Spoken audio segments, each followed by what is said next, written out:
દરેક વ્યક્તિ ઈચ્છે છે કે તેઓ પોતાના પાર્ટનરને જાતીય આનંદ આપી શકે, પરંતુ જ્યારે વીર્ય વહેલું નીકળે છે ત્યારે બંનેનો મૂડ બગડી જાય છે અને આ ક્યારેક તમારા બંને વચ્ચે અંતર પેદા કરે છે.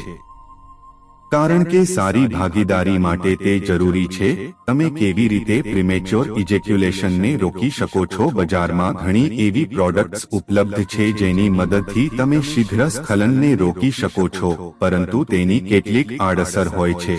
પરંતુ જો તમે ઘરેલું ઉપચારનો ઉપયોગ કરો છો તો તમને વધુ લાભ મળે છે. તો આજે અમે તમને એવા જ કેટલાક ઘરગથ્થુ ઉપાયો જણાવીશું જેની મદદથી તમે તમારા વીર્યને રોકી શકશો અને તેની મદદથી તમે તમારા પાર્ટનરને હંમેશા ખુશ રાખી શકશો. અને જો તમે તમારા વીર્યને વહેલા પડતા અટકાવી શકશો તો આજે અમે તમને કેટલાક એવા ઘરેલું ઉપાય જણાવીશું જેનાથી તમને ઘણો ફાયદો થશે.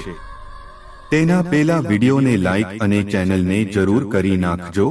શા માટે તે ઝડપથી પડી જાય છે તેની વાત કરીએ તો એવા ઘણા કારણો છે જેના કારણે તે ઝડપથી પડી જાય છે. જો તમારું વીર્ય ઝડપથી સ્ખલન થાય છે તો તેનું એક કારણ શારીરિક નબળાઈ હોઈ શકે છે. આમાં પણ તે ઝડપથી સ્ખલન થઈ જાય છે.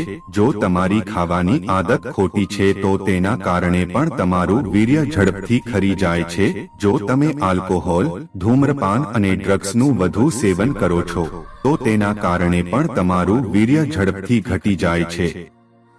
કેટલીકવાર જ્યારે તમે ઘણી બધી દવાઓ લો છો તો તેની તમારા શરીર પર ખરાબ અસર પડે છે અને તેના કારણે તે ઝડપથી પડી જાય છે. જો તમે પૂરતી ઊંઘ ન મેળવી શકતા હો, રાના શિકાર બનો છો તો તેના કારણે પણ તે ઝડપથી દૂર થઈ જાય છે. જો તમે હંમેશા તણાવમાં રહેશો તો તેના કારણે પણ તમને જલ્દી ઊંઘ આવે છે. શીઘ્ર સ્ખલન અટકાવવા માટે ઘરેલું નુસ્ખા. જો તમે ઈચ્છો છો કે તમારું વીર્ય સમય પહેલા ન પડે તો તમારે આ માટે કેટલીક ટિપ્સ અપનાવવી જોઈએ જેની મદદથી તમને ઘણો ફાયદો થશે અને તે ઝડપથી બહાર આવશે નહીં.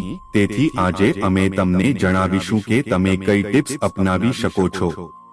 તમારે યોગાસન કરવું જોઈએ જે તમારા શરીરને મજબૂત રાખે છે અને તમારા વીર્યને ઝડપથી પડતા અટકાવે છે. આ માટે તમારે લીલા શાકભાજી અને પૌષ્ટિક આહારનું સેવન કરવું જોઈએ જેના કારણે તમારું વીર્ય ઝડપથી બહાર નહીં આવે. તમે આ માટે શતાવરીનો ઉપયોગ પણ કરી શકો છો.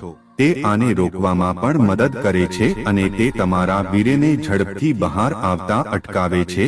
જો તમારે શીઘ્ર સ્ખલન અટકાવવું હોય તો તમારે લેડીફિંગરનું સેવન કરવું જોઈએ. તે શીઘ્ર સ્ખલનને પણ અટકાવે છે. તમારે ગાજરનું સેવન કરવું જોઈએ. તેમાં કેટલાક એવા તત્વો હોય છે જે તમારા વીર્યને ઝડપથી બહાર આવતા અટકાવે છે. આ માટે તમારે કેરમ સીડ્સનું સેવન કરવું જોઈએ. તે તમારા વીર્યને સમય પહેલા ખરતા અટકાવે છે.